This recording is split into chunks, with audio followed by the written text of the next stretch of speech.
Good morning बच्चों। आज हम बात करेंगे प्रकाश संश्लेषण के लिए आवश्यक अवस्थाएं। कौन कौन सी अवस्थाएं होती हैं प्रकाश संश्लेषण के लिए, यानी conditions necessary for affecting photosynthesis. Okay, तो इसमें सबसे पहले प्रकाश संश्लेषण की प्रक्रिया अगर हो रही है तो उसमें दो चीज़ें हैं।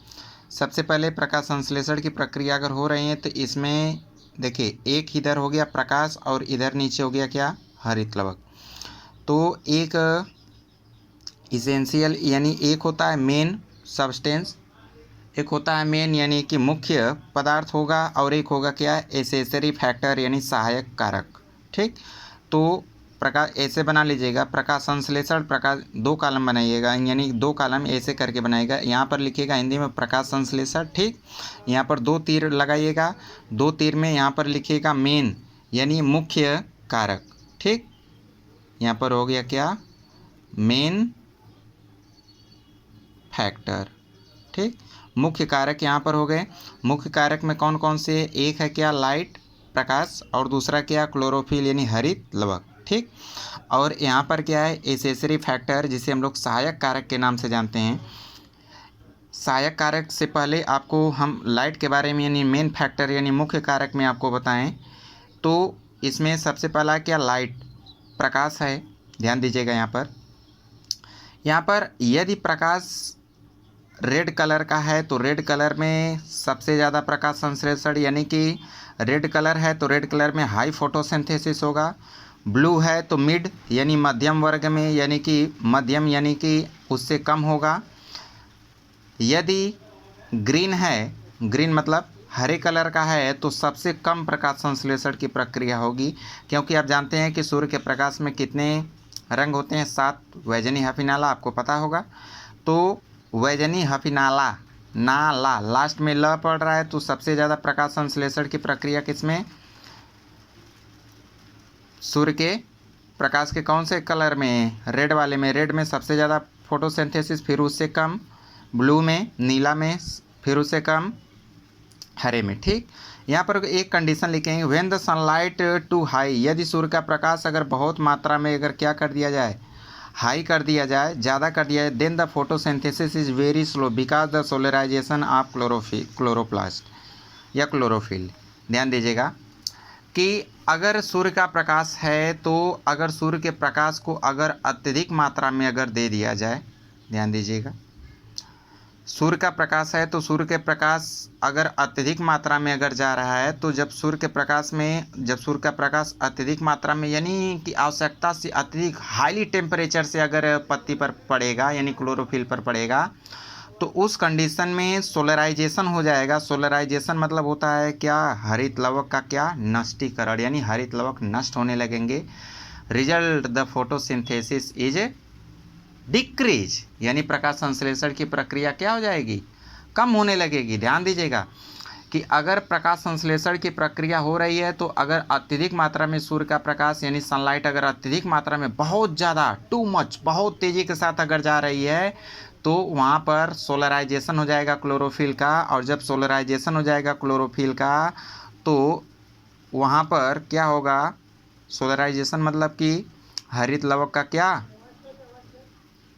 नष्टीकरण, यानी उसका क्या हो जाएगा, नष्टीकरण हो जाएगा। यानी ये रहा हरित लवक, और इस हरित लवक में क्या हो जाएंगे, वो नष्ट हो जाएंगे, यानी हरित लवक नष्ट हो जाएगा, तो उसी को कहा जाता है सोलराइजेशन। ठीक, फिर से देखिएगा, अगर सूर्य का प्रकाश है रेड कलर में सबसे ज़्यादा प्रकाश, क्वेश्चन आता है इस पर कि सबसे ज़्यादा प्रकाश संश्लेषण की प्रक्रिया कौन से रंग में होती है, तो लाल रंग में। सबसे कम किस में होती है, ग्रीन हरे कलर में।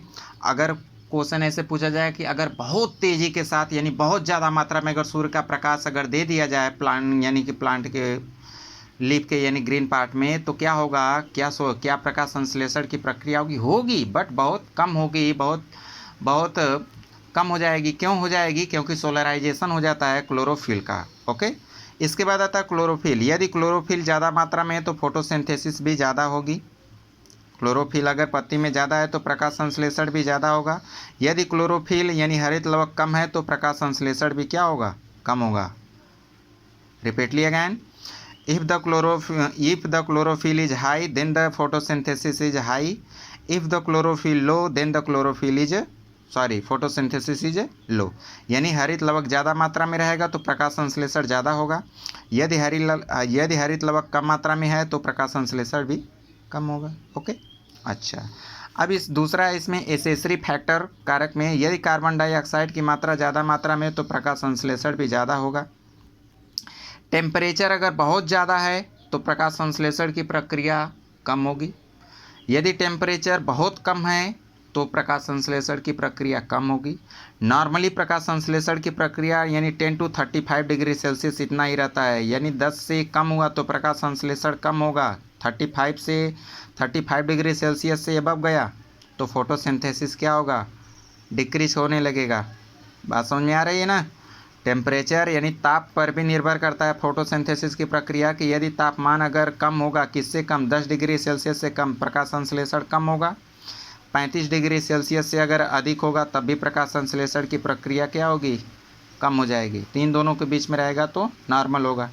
मिनरल्स मैग्नीशियम, मैग्नीज, आयरन यानी फेरस या फेरिक, मॉल्बेडनम, सल्फर, इन सब की मात्रा अगर है तो ये भी क्या है, यदि इनकी मात्रा बैलेंस है, यानी अगर एक कम मात्रा में मिलेंगे तो प्रकाश संश्लेषण कम होगा, ज़्यादा मात्रा में मिलेंगे तो प्रकाश संश्लेषण क्या होगा, ज़्यादा। ये भी निर्भर करते हैं। वाटर ये भी है, प्रकाश यानी जल की मात्रा अगर ज़्यादा रहेगी तो प्रकाश संश्लेषण की प्रक्रिया क्या होगी, ज़्यादा होगी, अगर कम रहेगा तो कम होगा। ठीक, क्योंकि हाइड्रोजन और ऑक्सीजन, जो हाइड्रोजन और ऑक्सीजन होता है, इन दोनों का क्या होता है, ऑक्सीडेशन होता है, अपचयन होता है, जिससे फूड मटेरियल्स का निर्माण। इसके बाद अगला टॉपिक है जिसका नाम है इम्पोर्टेंस ऑफ फोटोसिंथेसिस, प्रकाश संश्लेषण का क्या महत्व है, इसके बारे में बात करें तो इस दोनों टॉपिक में इसमें आपको जो चीज़ ना समझ में आई होंगी उसको आप पूछ लीजिएगा। तो आज के लिए इतना ही। So that's all, next day, thank you.